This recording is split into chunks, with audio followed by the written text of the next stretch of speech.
Hello and a very warm welcome. You watching Magic Speaks and ladies and gentlemen, today जो हस्ती हम आपके लेकर आए हैं, एक्चुअली उनका क्या मैं परिचय दूं, वो किसी परिचय के मोहताज है नहीं. He is a path shower. He is a man of words. He is a voice of reason. He is the hand holder, the nerve calmer, the problem solver. Ladies and gentlemen, please welcome on my show Magic Speaks, the Salim Khan. Sir, thank you so much sir. Most welcome. मैं शुरुआत उस एक incident से करना चाहता हूं. मैं ताज land centre दौड़ता हुआ आता था यहां तक और वापस जाता था, तो मैंने कुछ लोगों को सड़क के उस पार देखा और मैंने ये जाना कि वो लोग वहां सिर्फ सलमान खान को देखने के लिए नहीं आते थे. मैंने उनसे पूछा तो उनके हाथों में पर्चे होते थे और वो ये कहते थे कि ये वो बिल हैं जो इनके डॉक्टर साहब यहां से आएंगे, सलीम साहब के, बीइंग ह्यूमन के, और वो उसको देखेंगे और 50% पेमेंट बैंक में दे देंगे. तो मैंने उनसे पूछा रोज कितनी हो जाती है, तो वो कहते 7-8 लाख रुपए रोज दे दिए जाते हैं. सलीम साहब, इसका ना तो कोई प्रचार, ना कोई पीआर एक्टिविटी, अच्छा नेक काम कर रहे हैं माना, लेकिन लोगों को पता भी तो होना चाहिए कि यह काम हो रहा है. जैसे कि बैड न्यूज बहुत जल्दी फैल जाती है, ऐसा गुडनेस भी फैलती है. गुलाब के फूल को कहने की जरूरत नहीं पड़ती है, मुझमें से खुशबू आ रही है. क्या बात. फैलती है उसकी खुशबू. उसका मकसद ये था कि उसको थोड़ा सा हाइड किया जाए. इतनी तरह से लगेगा कि ये ज्यादातर आदत होती है कि एक्टर्स वगैरह को कि अपनी किसी भी चीज का वो करें पॉपुलैरिटी के लिए, तो वो उसके लिए उसका ख्याल रखा था. अब इतने सारे लोग आते थे, बीमार लोग आते थे, जितने भी वो हैं हेल्प करने वाले लोग हैं, मगर हमने एक पैसा किसी आदमी को नहीं दिया. वो सब के सब हम हॉस्पिटल को देते थे जी. उनके पेपर्स लेते थे, उनसे पूछते थे कितना पैसा बाकी है. तो कई जो ऑपरेशन जो होते थे वो तो बहुत ही महंगे होते थे, तो उसमें वो एक जगह नहीं जाते थे, 2-3 जगह जाते थे जी. ये दूसरा सवाल आपसे सर मैं जानना चाहता हूँ कि मैं जब छोटा था तो सलीम जावेद जब हम देखते थे नाम छपा हुआ है तो मैं सोचा करता था एक ही नाम है. बहुत से लोग बड़े दिनों तक ये समझते थे कि ये एक ही नाम है. एक हमारे पास एक प्रोड्यूसर आए थे और वो दिखता नहीं था उनको आंख से, तो वो लगाते थे, ग्लासेस लगाते थे और बात करते थे, जावेद साहब कि ये करेंगे वो करेंगे, जावेद साहब ये करेंगे वो करेंगे. जो अब उसको ये कहना कि नहीं सर मैं जावेद नहीं हूँ, क्या मतलब था क्या मतलब है कहने का कि मतलब नहीं है, तो करता था. और थोड़ी देर बाद जावेद साहब उठ के चले जाते थे कि जब ये चल रहा है, फिर चाय वाय पी के इधर उधर से आके फिर बढ़ जाते थे. फिर वो कहता था. एक दिन हम बैठे हुए थे सीरॉक के अंदर, बैठे हुए थे, तो उस जमाने में जावेद साहब शूटिंग करते थे, तो जरा ज्यादा हो गई, तो कहने लगे कि सलीम साहब वो दिखता नहीं है तो क्या है तो मेरा फैन. मैंने कहा इसीलिए तो आपका फैन है कि उसको दिखता नहीं.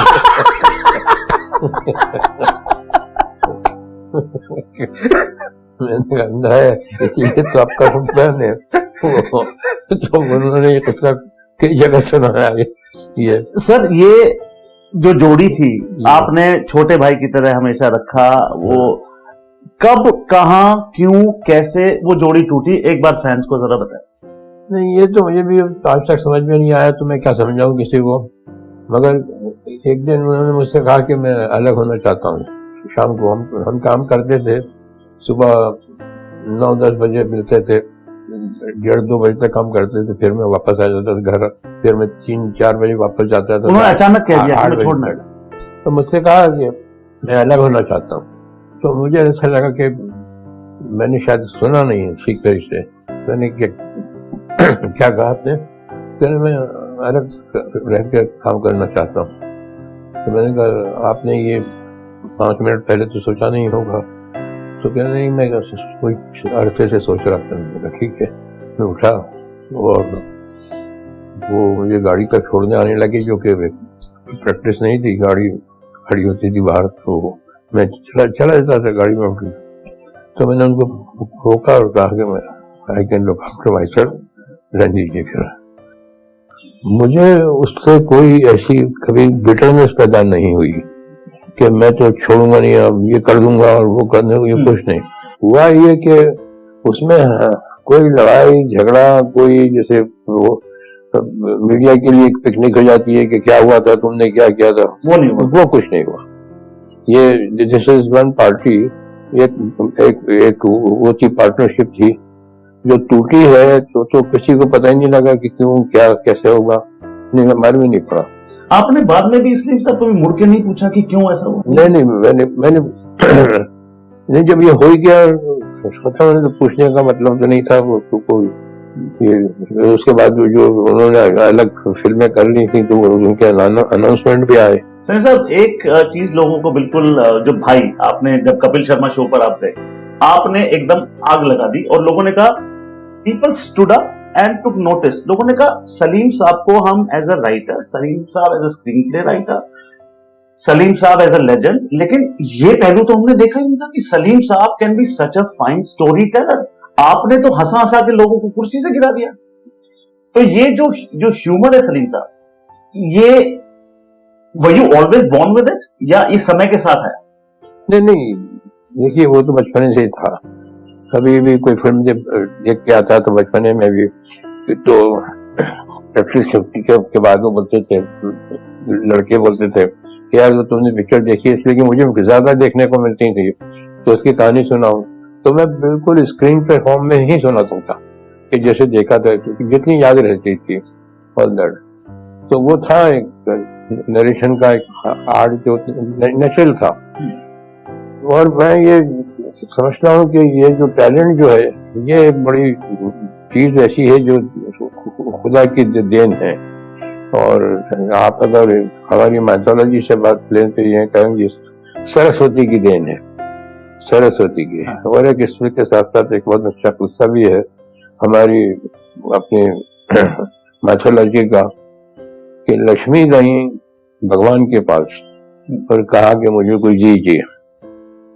तो भगवान ने कहा कि तुमको, मतलब तुम जो चाहो जिसको दे सकते हो, अगर छीनने का अधिकार मेरे पास होगा।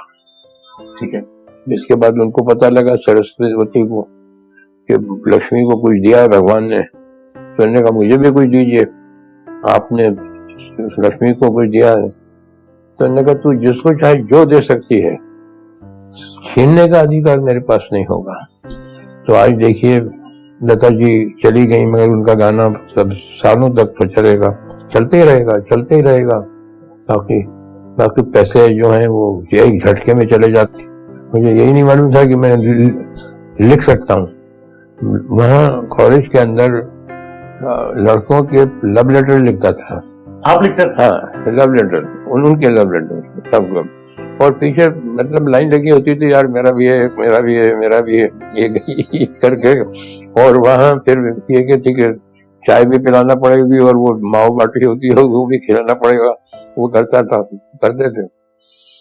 तो जब मैं बॉम्बे आ गया तो उनके सारे के सारे रिश्ते टूट गए। लड़कियों ने शादी कर ली जाके, और सबके सब आए ऑलमोस्ट सब कि यार तुमने तो हमको बर्बाद कर दिया। वो स्टैंडर्ड इतना गिर गया है हमारे लेटर्स का कि पकड़ गए हम कि कोई और करता था। तो ऐसे कॉलेज में जो इस किस्म की बातें होती हैं तो ये होता था। तो मुझे यही नहीं मालूम था कि मैं लिख सकता हूँ। मगर लिखना क्या है, फिर बाद में ये समझ में आया, लिखना ये है कि lot of people used to ask after we parted कि लिखता कौन था। हाँ। तो अगर लिखने सही अगर राइटर होता है तो जो पोस्ट ऑफिस के सामने आटा डालने लेके जो लेटर लिखते हैं वो सब राइटर हो गए होते। सोचता कौन था ये किसी ने नहीं पूछा। तो राइटिंग इज थिंकिंग। जब आप सोच लेते हैं और आपके दिमाग में बन जाती है चीज और आपको ऐसा लगता है कि इससे ये कनेक्ट हो सकता है, इससे ये कनेक्ट हो सकता है, और करके वो बनने लगती है एक स्क्रीन प्ले, तब आपको लिखने की जरूरत पड़ती है कि कहीं भूल ना जाए, या ये चीज थी ये निकल ना जाए दिमाग से, या याद ना आए कभी ऐसे। तो जब लिखने की जरूरत पड़ती है, ये है writing. Once you have thought कि ये बहुत अच्छा डायलॉग आ गया है दिमाग में, या बहुत अच्छा सीन आ गया दिमाग में। इवन राज साहब भी जब हो गई थी, उनकी एज हो गई थी, और काफी बीमार भी हो गए थे, खांसी भी होती थी।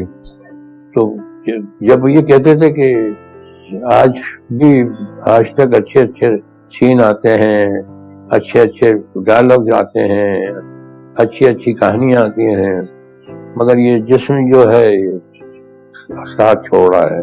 काश इस दिमाग को एक अच्छा जिस्म मिल जाता तो वो मेरे उसमें उन्होंने उनका वो किया ट्रिब्यूट उसमें है, उसका वीडियो मैंने बनाया। हाँ हाँ हाँ।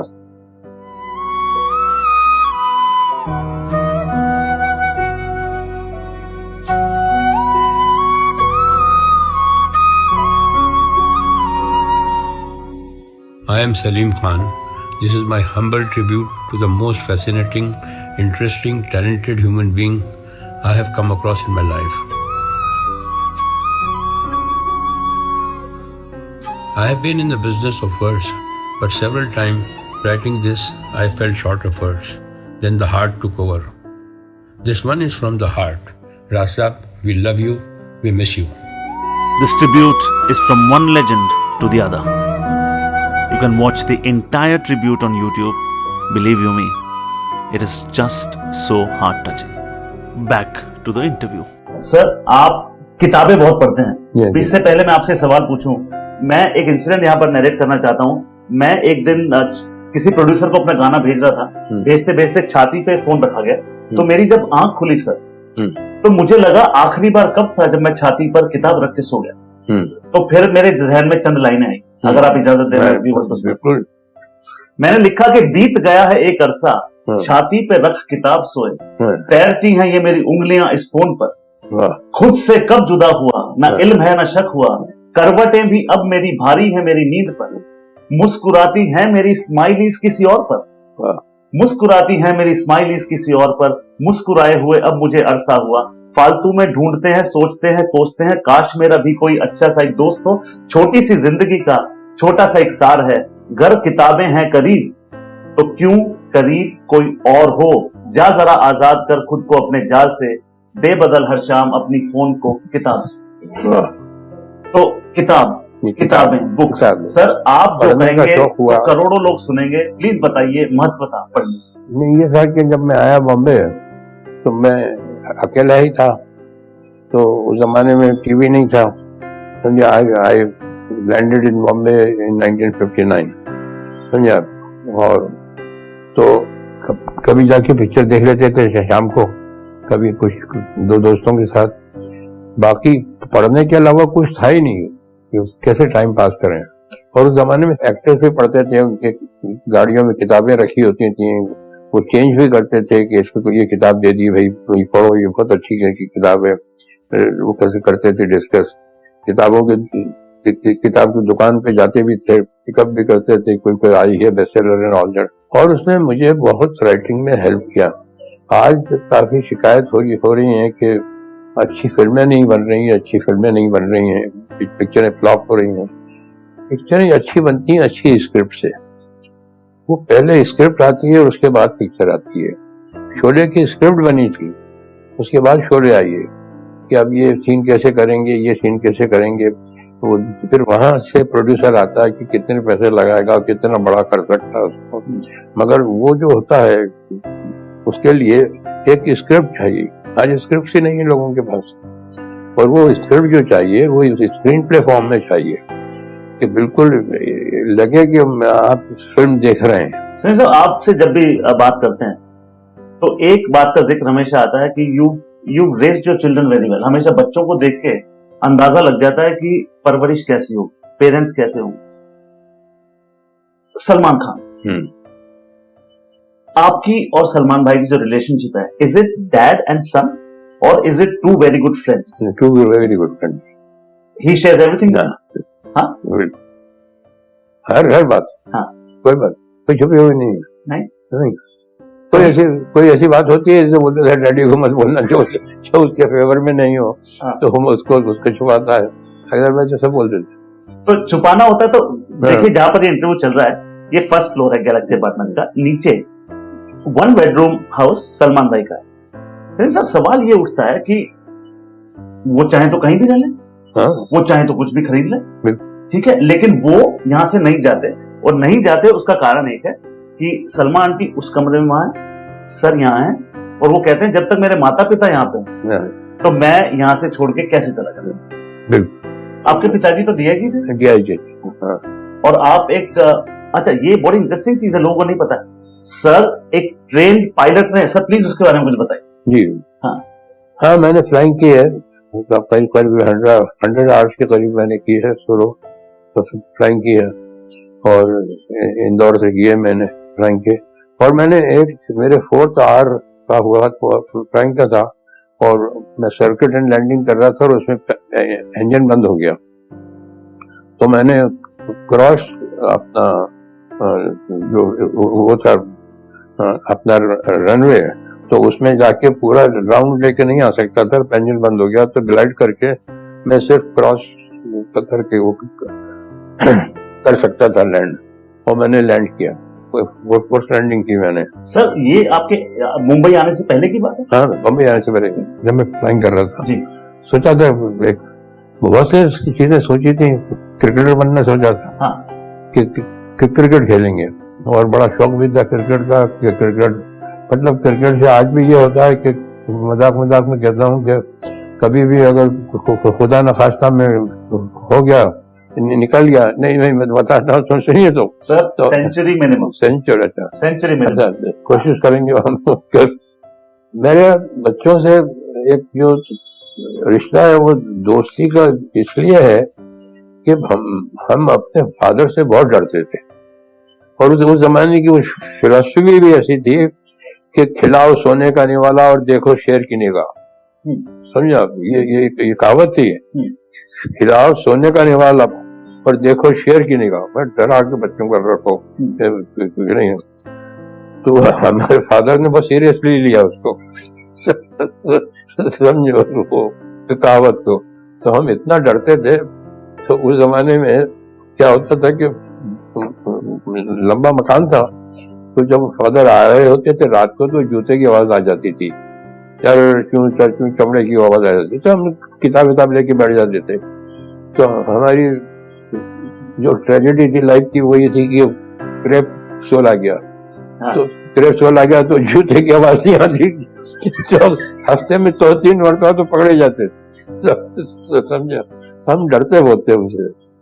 तो जब मेरी शादी हुई और बच्चे, मुझे भी मालूम था कि मेरी फैमिली होगी, तो वो उसमें मैंने सोचा कि मेरे बच्चे मुझसे डरेंगे नहीं, तो उसका कोई बहुत बड़ा सा फायदा हुआ नहीं, नुकसान नहीं हुआ। बहुत सी बातें जो मैं चाहता था कि वो न तो डरते ही नहीं थे वो तो, मगर वो धीरे धीरे मैंने उनको समझाया कि भैया ये मत करो ऑल दैट, मगर ये कि वो जो उनका जो डरना बंद हुआ तो उससे दोस्ती हो गई, इसलिए मैं नहीं चाहता था कि ये डर के रहे मुझसे। तीनों भाइयों में से सबसे ज्यादा डांट किसने खाई आप? डांट तो सबसे ज्यादा सरवन ने खाई है, बड़ा भी था ये सब। एक दिन मुझसे बोलने लगा कि डैडी आपसे मेरी आदतें बहुत नहीं मिलती हैं। तो मैंने कहा बेटा तुम्हारे लिए कॉम्प्लीमेंट होगा, मेरे लिए नहीं है।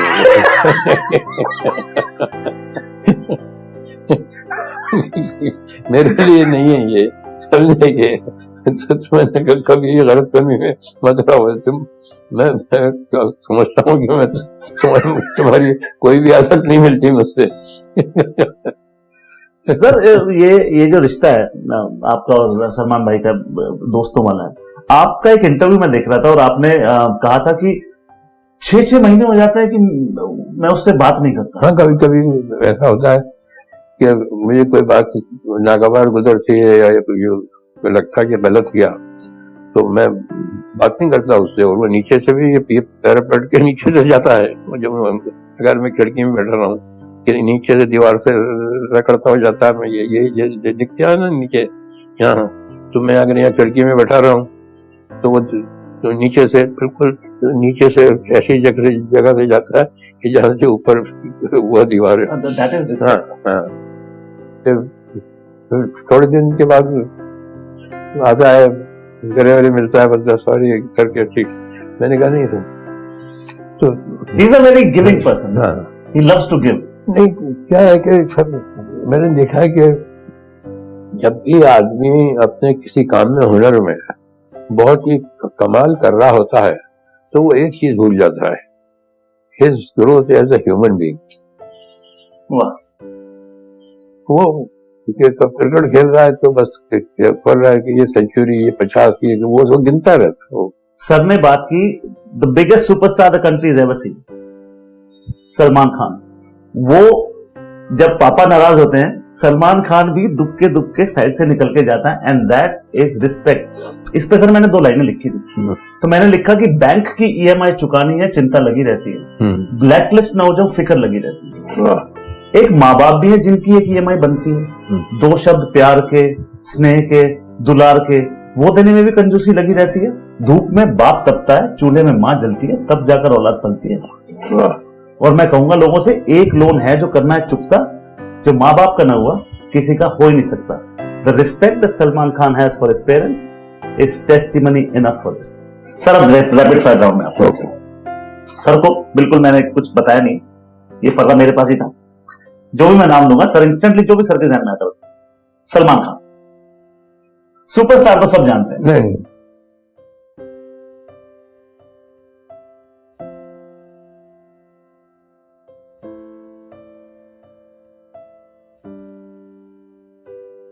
मोहब्बत।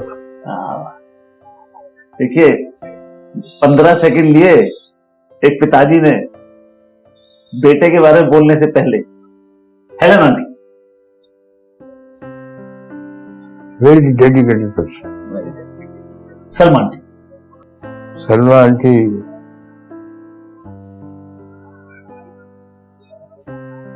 Wonderful host. लवली।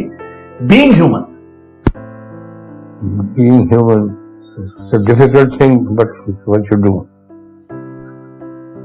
मंजिल मिले ना मिले मुकद्दर की बात है, आप कोशिश ना करो ये गलत बात है। पूरा इंटरव्यू अगर आप देखेंगे तो सर ने एम्फेसिस एक ही बात पे किया था कि आपके पास, मेरे पास, सर के पास, सबके पास एक ही प्राइस पोजेशन है, वो है आपका एफर्ट।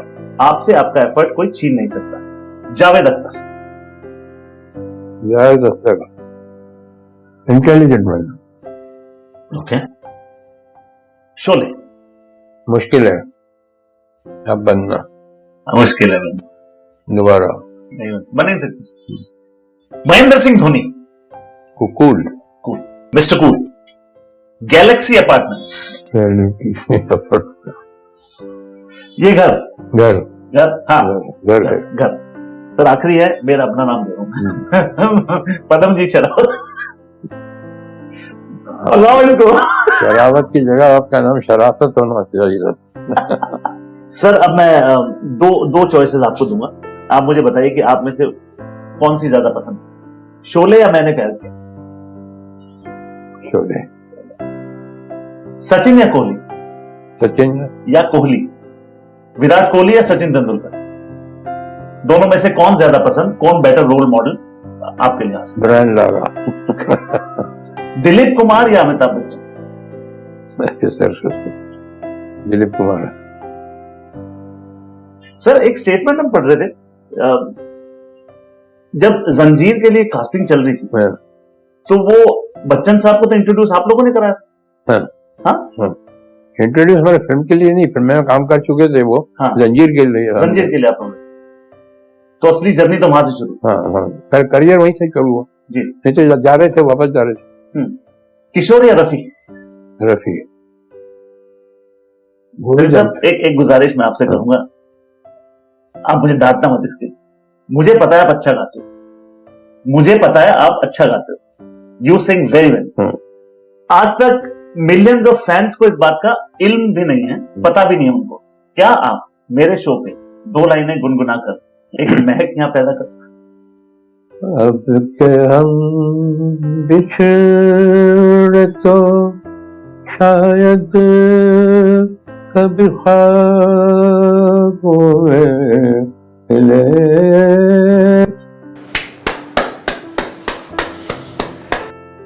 मतलब एक इंसान में इतने हुनर, मतलब ऊपर वाला ना बेईमान है। इवनली इवनली डिस्ट्रीब्यूट टैलेंट नहीं किया गया सर। वक्त का पता ही नहीं चला, और मुझे पता है जब ये ऑन एयर होगा शो तो बहुत डिमांड आने वाली है कि सलीम साहब को एक एपिसोड और लाइए। जाते जाते सलीम साहब, ये कैमरा रहा वो सारी ऑडियंसेस जो आपको देख रही हैं, उन यंगस्टर्स के लिए जो जिंदगी में बहुत जल्दी मायूस हो जाते, उनको आपका क्या मैसेज होगा? उनको एक छोटा सा अगर आप पेप टॉक दे दें। मेहनत जो है वो कभी वेस्ट नहीं जाती है। अगर आपने ये समझ लीजिए कि मैंने किताबों में मेहनत की है या मैंने एक दूसरी जगह मेहनत की है, और अगर आप किसी जगह और चले जाएं तो कहेंगे वहां जो मैंने किया था उसका यहाँ क्या काम नहीं है। हर जगह काम आता है हुनर, किसी भी किस्म का हुनर हो, वो आपने अगर एक में मास्टर कर ली है तो दूसरे में भी करो।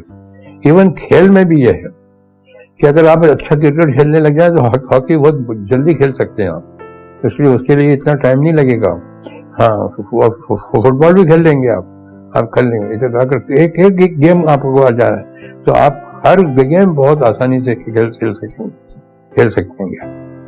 और ये नहीं कह सकते यार इतने दिन पे क्रिकेट खेला और बने हॉकी के प्लेयर बने, वहाँ काम आएगा वो। सलीम साहब थैंक यू सो मच। और बस शब्द छोटे पड़ जाएंगे, but thank you so much. Ladies and gentlemen, that was Mr. Salim Khan, and I hope you've learned a lot of lessons today, because when he talks, people listen. He has knowledge to offer, wisdom to offer. इतना सारा ज्ञान, मजा आ गया। अगले week magic speaks में और एक celebrity. Till then, keep smiling. It increases your face value. This is Padamjit Charawat saying goodbye.